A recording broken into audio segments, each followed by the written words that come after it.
to the Bernie Mask. Can we get some more chairs in here? Welcome to the Bernie Maskman show. Thank you, kind professor, for coming in here. Hey. I'm excited to be here. It's going to be a good night. We've got a special guest in the audience tonight. I know he's trying to go undercover, but sorry, but James Spann is back there. Good to see you, sir. The hat's not fooling anybody. Oh, I'm sorry, that's not his wife. Sorry. Side piece. James Spann and his side piece. Welcome, ma'am.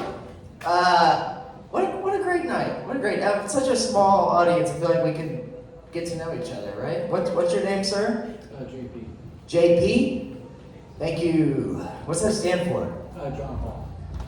JD Vance in here tonight. JD. No? Sorry, JB Vance. Ma'am, in Alabama, first of all, roll tide to you. And roll tide to each of you in these trying times. What's your name? Janice. Janice? You don't have to make one up. What's your real name? Okay, let's go. Moving along. Hayes. Hayes? That's definitely not real. Rutherford B. Hayes, the president. Okay. Wow. The president was named after you. That's incredible. That's incredible. Bernie's wife is here. And of course, James Spann and his mistress in the back. Good to see you guys. Quick shout out to True Story Brewing for letting us do this. Right? Why? Why did they let us do this? We don't know. And give it up for our sound engineer and band. The band. I feel good. I'm so happy to be here. I feel incredible. To be honest, I've been taking a lot of my son's medicine lately. Whose medicine? who pays for it, right? Whose medicine is it really? Well, it's like, have you noticed a lot of doctors are like really strict about giving out pills lately? But not pediatricians, right? Much easier to get pills from my son's pediatrician than it is from my doctor, Dr. Wikipedia, WebMD. Yeah, she is the best. You thought it was a man? Sexist. But it's great, yeah. Here's the thing they don't tell you about kids' medication.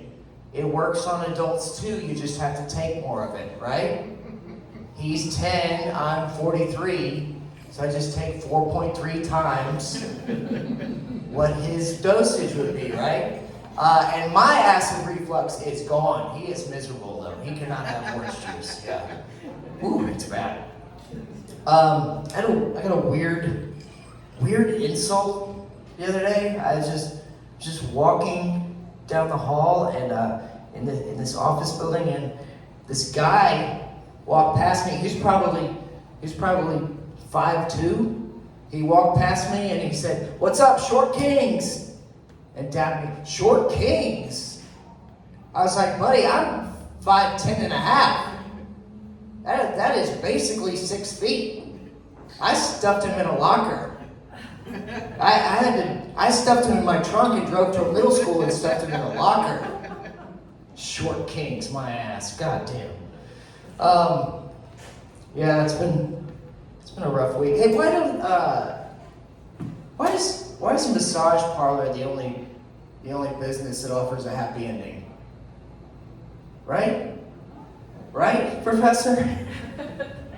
What?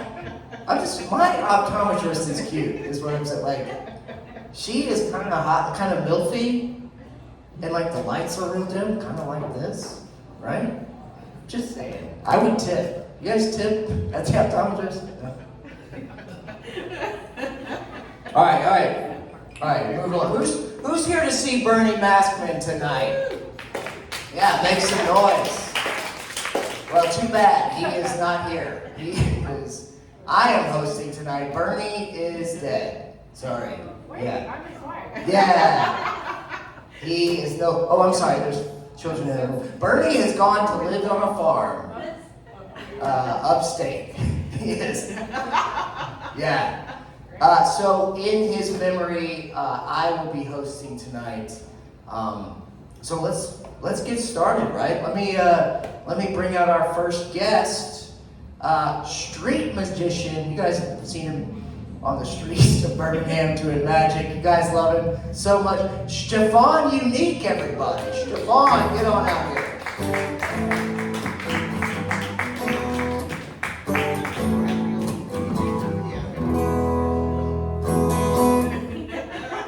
Schtephawn Uneeq, everyone. Let him hear it. Thank you so much for being here. Thank you so much. Oh, thank you, Porter. It is so good to be here. Oh, thank you, True Story, for having us. Thank you, Barney, for having me. Thank you, The Band. Yeah, thank you, baby. Yeah. It is so good to be here in front of all of these people. I love it to be performing and giving of myself to all of these lovely humans. Tell us, Schtephawn, is it? Yes, Schtephawn. Schtephawn. You get it later. Schtephawn Uneeq. What drew you to the world of magic? Oh, Those many years ago. I was a little boy, growing up, not knowing what I wanted to do, but then it hit me. The sight. The mojo, as you will, it was upon me, and I knew I was special from the beginning. I had a gift, and I needed to share that gift with the world, brother. I needed to give the gift of my magic. Now you do magic specifically on streets. Oh, well, I am not just a magician. I do not put people in a box and cut them with a knife, or put people in a box and put swords in the box, or put people in the box and all of a sudden they're not in the box. I don't use boxes, is what I'm saying. No boxes. I work the illusions in just such a way that people are amazed. Even out of thin air on the middle of the street, I have toured all over Europe with my act, all over the streets, oftentimes never even going inside the buildings. Well, what is a building other than just a big box? Really? Exactly! And Schtephawn does not work with boxes. Yeah, no boxes. It is just a weird cabinet that people stand in. No, the streets, the world is my stage.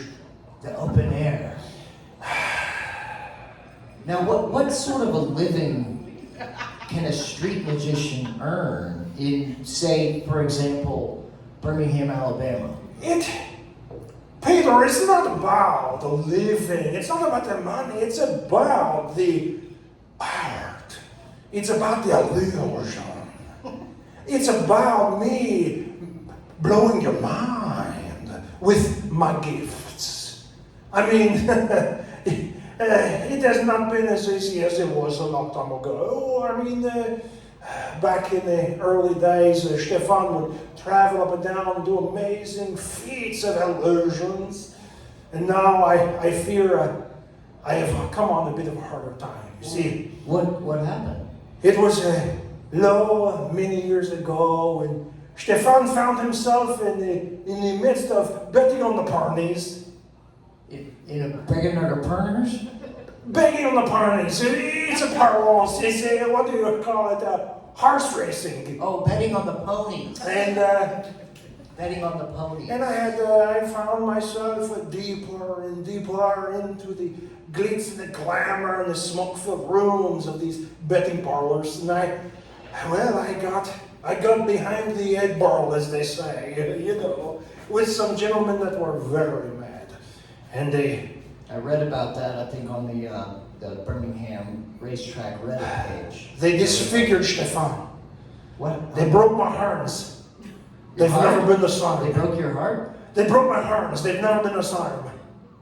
Your hearts? My harness. My harness. On the end of my harness. Oh, God. What? You can't.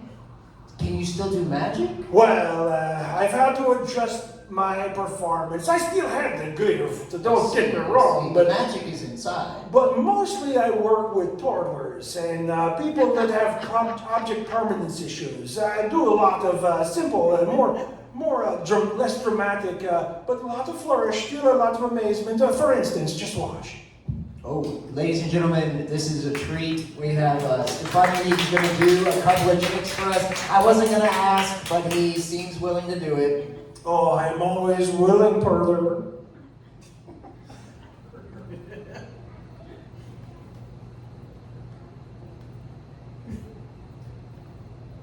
Imagine there's amazing music playing right now.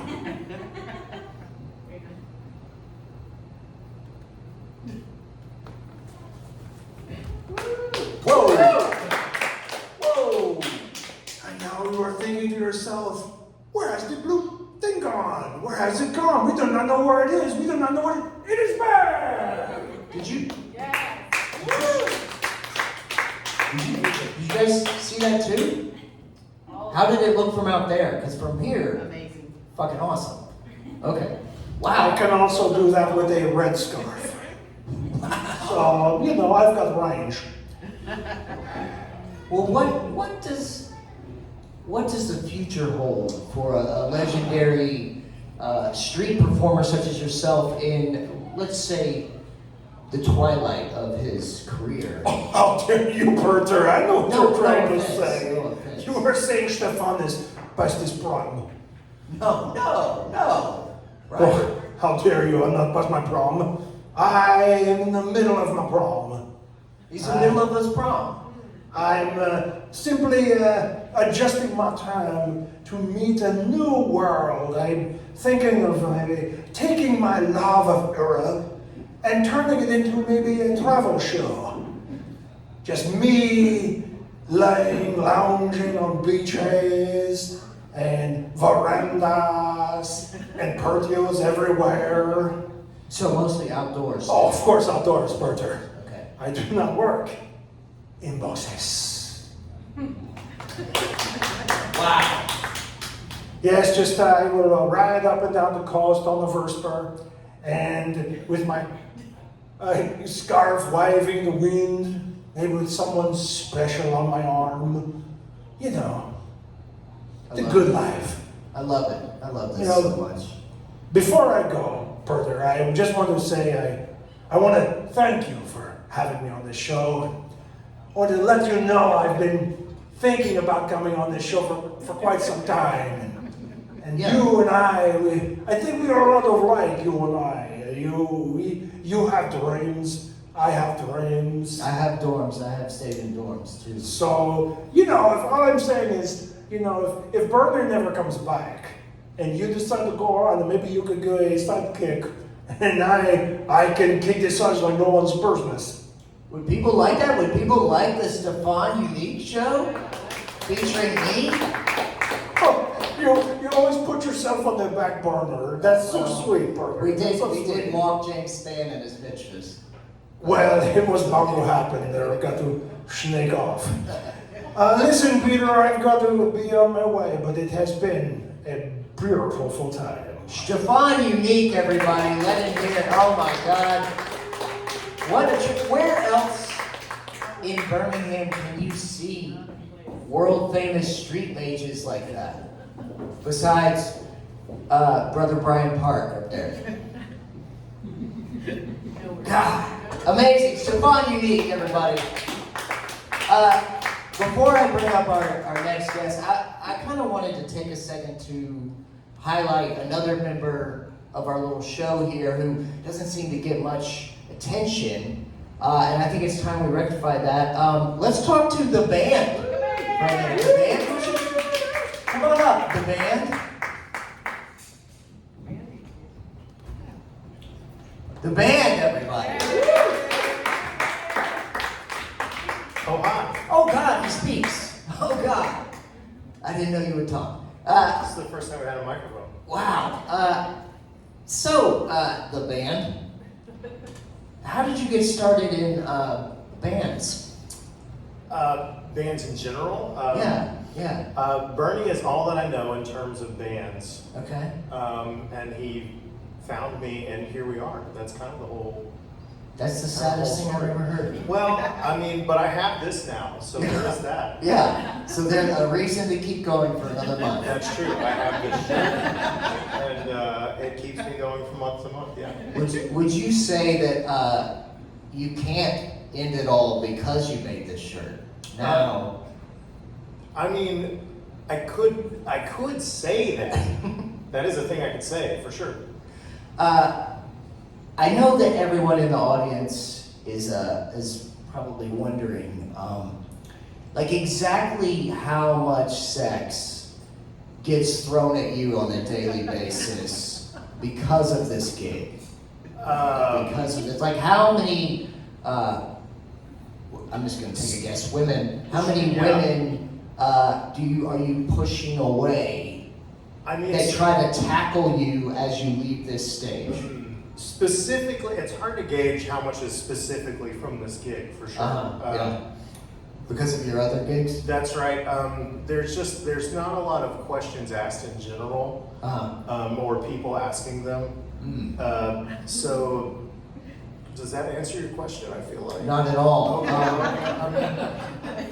If you had to quantify the amount of sex, is what I'm saying. You have to measure the sex that you have to push back on. There's not a lot of pushback. Is what I'm saying. Oh, he doesn't push back. Woo, ladies. All right. I noticed you wear glasses. That's true.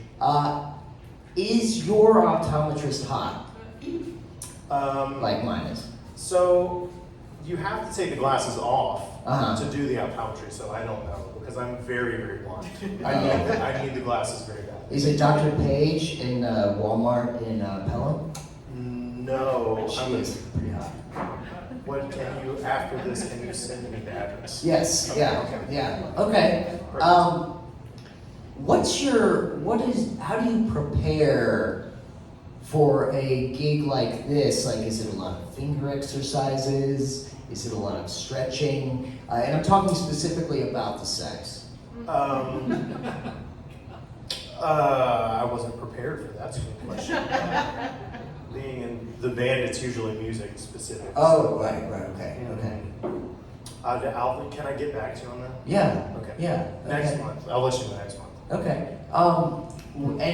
I guess, how much practice time do you and Bernie, rest in peace, usually put in for this show? Typically, I just show up for the show. There's not a lot of practice. Oh, I just. could have fooled me. Wow. Oh, well. And what sort of promotion do you and Bernie do for the show to get this kind of like this many people on a Sunday Yes, at that's right. 5 or 6? Mhm. How do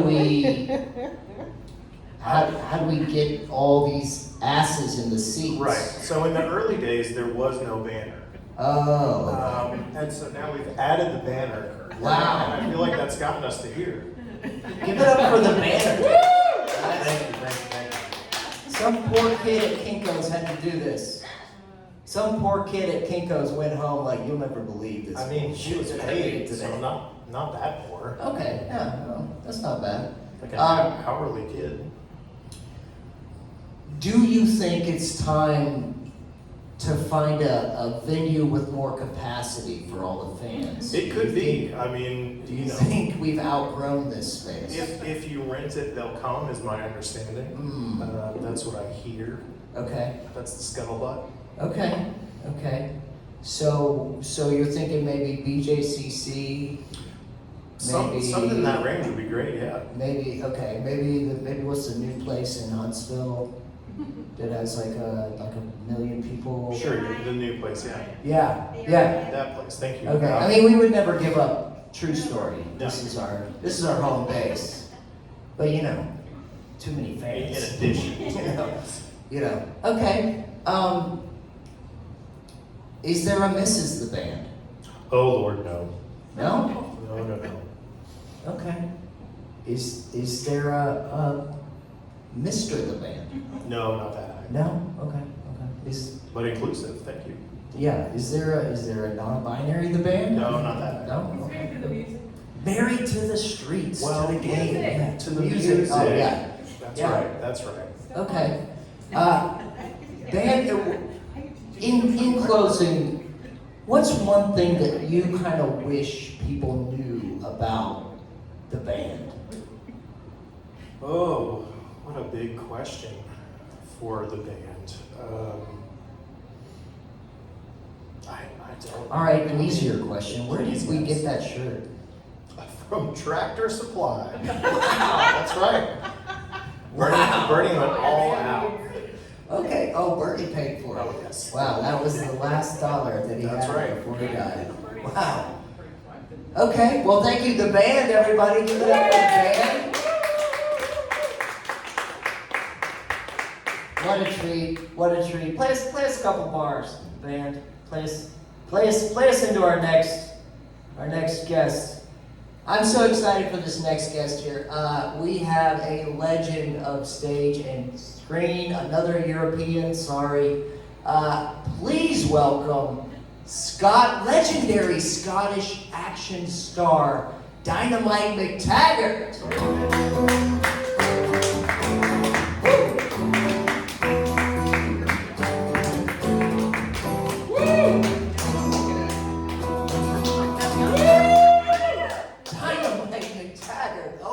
Can you believe? Similar shirt to the last guy.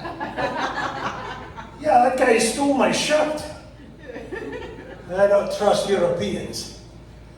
It is so good to have you here. I just want to read off a couple of your amazing films, and I know everybody in the audience has seen these. You probably saw them in The Kill Time. The Kill Time. One of my first breakouts, really. It's a psychological thriller where I have to go into a deep dive into a drug den and really, kill all of them in a time. Amazing film. 1972, I believe. In early 70s, it was a different time back then. We could really kill, in time, and people were cool with it, really. My personal favorite of your films, The Grist Mill from Hell. Oh yes, that was part of the From Hell trilogy. There was the Paddock from Hell, the Grist Mill from Hell, and Return to the Grist Mill from Hell. Some say that it redefined the term trilogy. Oh yeah. Before then, everybody was doing 2 movies and calling it trilogy, and I said that's not right. Yeah. Let's do a 3rd film. Yeah, before then, Star Wars was only 2 movies. Yeah, it was Star Wars, and then it was like, I don't know, Return of the Empire of something striking, and they're like, we don't know what to do, and I'm like, put the 3rd movie in there, do it, and they went with it. I'm what you would call a influencer in the Hollywood circles. Now, one of your quieter, more dramatic turns, I have to ask about the film 1974's When Mother Walks. Yes. Not as many explosions. No, definitely we took it down just a wee bit on that one. It was more of a quiet film about people and the relationships between family and drug dealers and people that are arms dealers, and how those arms dealers sell you arms, and then you take those arms to kill drug dealers. It was a think piece. Yeah, if I'm not mistaken, one of the first ever full frontal Scottish high kick. Oh, aye. We had to actually put up barricades in front because people were coming out because they heard about it. It was a great time. Wow. Oh, yeah. I got the Tadger out and look at the ticket prices going sky high. Well, how did you get your start in film? Oh, well, as many do, I was found on the streets of Glasgow. I was a bit of a scrapper, beat a guy here, kick a guy there, do the usual. And they're like, oh, we think you have a look of the kind of guy we need, And back then, English films were all very buttoned up. You know, the James Bond and the Avengers and that kind of thing. They were all very buttoned up and everybody was in suits and bowler hats. But we needed something that was more in the streets and grounded, you know. So they went out and they thought to themselves, well, who's more grounded than the Scottish people? Let's see if we can get more Scots in to see films, if we make them more gritty and of the streets. And so all of a sudden, a large Scotsploitation industry started, and I was the beneficiary of said industry. Yeah, many film historians credit you with kind of ushering in the modern age of beating and kicking. Oh yeah, I mean, listen, up until the time about 74, 75, there was nobody out there swinging a frozen bag of manure like this guy. But once I started, then you got all the other people coming in acting like they have something to say, you know, the Van Dams of the world coming in saying, look at me, I spin the kick, look at my spinny kick. And then the Seagal comes in and goes, oh, I can use your own body weight against you. But not this guy. I don't worry about any fancy Far Eastern traditions. I use the Scottish Highland traditions. A stick, a rock, and a frozen bag of manure. Traditions. So you more of a method actor. I have heard so many stuntmen in my time. So many. It's a good time though. I always get cards from them, and I make certain I write big in crayon because they can't read well anymore, and most of the ornamental bones are gone. Now, I hope this isn't a controversial topic, but looking through your IMDb, it stops about 87. Oh, there's kind of a big gap there. You know, the world changes, you know, and it's something we all have to deal with. The world changes and tastes change, and I was told somewhere around the mid-80s that people don't love watching other people beat other people senseless on their screens. They'd rather have something that was like softer, more family-friendly, or if it's going to be action, it needs to be more driving in a car and jumping over things and Vin Diesel-y. But I was like, I've got more to give, you know. I've had to sort of reinvent myself. It's not been easy. You know, over here in America, you've got a lot of your action stars from the 70s and 80s. Right. And they've reinvented themselves into giant conservative pricks. Well, I've decided to reinvent myself into a giant liberal prick. Ladies and gentlemen, Scottish liberal prick. Dynamite McTaggart. Yeah. I was not prepared for this. I say, let more Polish people into the UK. Why the hell not? Wow. You know why? Because you're being lazy and they'll do all the plumbing. Don't worry about it. Shut your friggin' pie hole.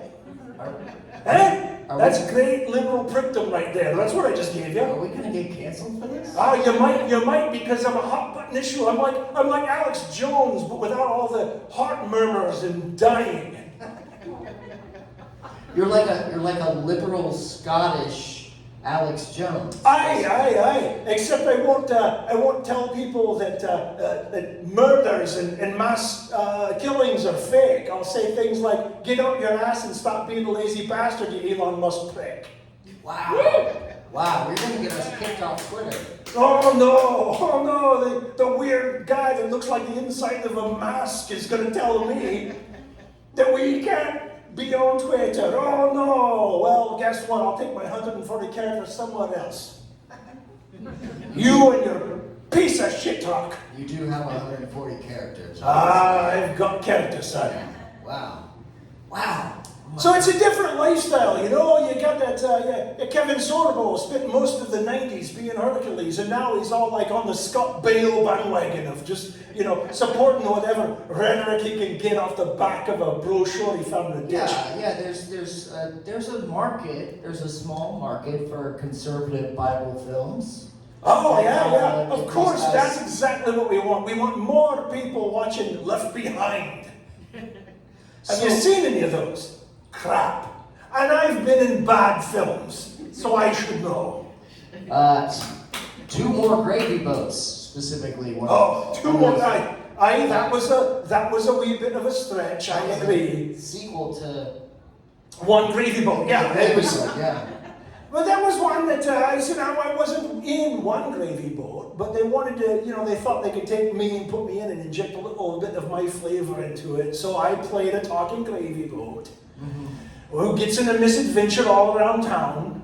It was weird. It was a strange one, Yeah, some of those. Travolta needed to work, and there I was. Yeah, a lot of the, some said that the sex and violence in gravy boats too kind of push the limits. Now, I take exception to that. You see, I told them from the start, this sounds like a terrible idea. Why don't you put it in and make a baby talk?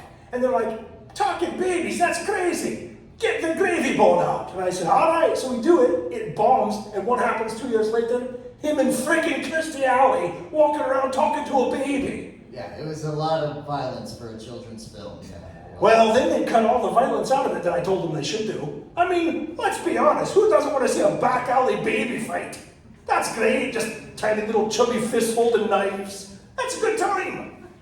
So what's next? What's on the horizon for Dynamite McTaggart? What can the fans look forward to? Now, I know I have put a lot of, I've thrown a lot out there about my American cohorts, and I've said a lot of things, but I will say there is one of those action stars I think they've got it right. Okay? Oh yeah? Steven Seagal. If you've watched his most recent films, that guy's into something. He does not move at all. He sits in one spot, everybody comes to him, does amazing action things, then walks over to him and explains a lot of the plot, then they walked off and do more action stuff. And then he might fight a guy, but never moving, which is amazing. Just people walking near him and him going, ugh, and then they fall over. It's a great time. So I'm thinking, I've got a new idea for a new franchise called Chair Fighter. It's just Dynamite McTaggart wheeling himself around in an office chair, just slap the crap out of people, right there in their hips and Tadger area. Do you think you could fight our audience from a chair? No, I could fight everybody in here from a chair. I don't know. There's a lot of people in here. I've been working on this for quite some time. These people? I have gone through so many casters. You're gonna fight all 4 of these people? I would knock down all 4 of them and beat that one with that one's hand. That's what I would do. That's what I do. Because it's all about Scottish pride. And I want to bring it back to Scottish pride, you see. It's not just haggis and sheeps. No, you're a proud people with a proud history. And people always get it wrong. They think, oh, it's just wedding kilts. And it's sheep's bladder or stuffed with more sheep's innards. No, there's so much. We have a rich tapestry, if you will. It is a lot of sheep stuff, though. And I want to be the first person to hand over to America the chance to really hear what Scotland's all about. What's happening? I'm going to sing the Scottish national anthem right now in a true Highland manner, and I want all of you to sing along with me to the Scottish national anthem. Barry, do you know my song? I think so. Can you give me?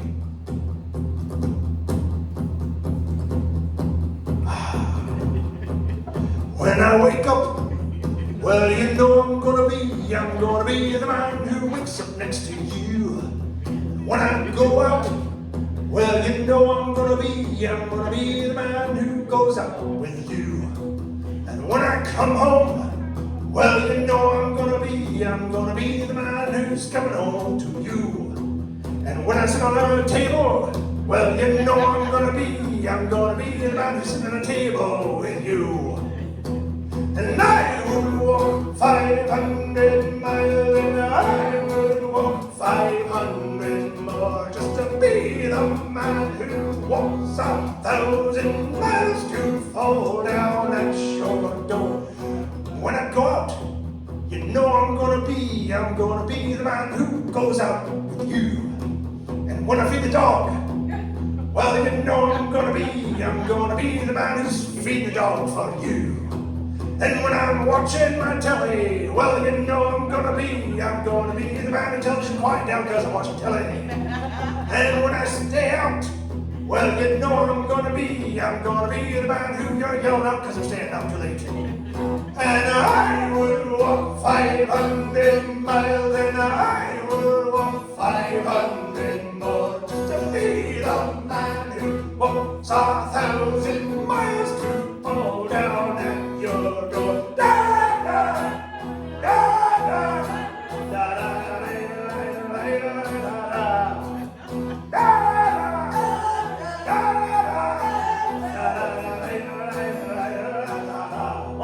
chorus. When I wake up, you know I'm gonna be the man who's waking up next to you. When I go out and I come back, I'll go out and I'll come back for you. And when I put on shoes, well, you know I'm gonna be the man who's putting on my boots for you. And when I haver, well, you know I'm gonna be the man who does not know what haver means. And I will walk 500 miles and I will walk 500 more just to be the man who walks 1,000 miles to fall down at your door. La la la la la la la la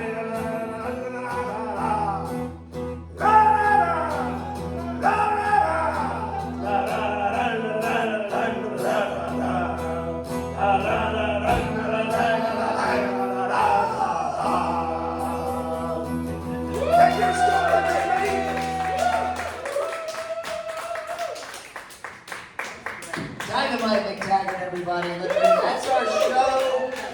That's our give it up for the band. Give it up once again for True Story Brewing for letting us do this. Why did they let us do it? We don't know, but we don't ask. We don't ask that question. Give it up for our bartenders. Give it up for yourselves individually, all four of you. Give it up.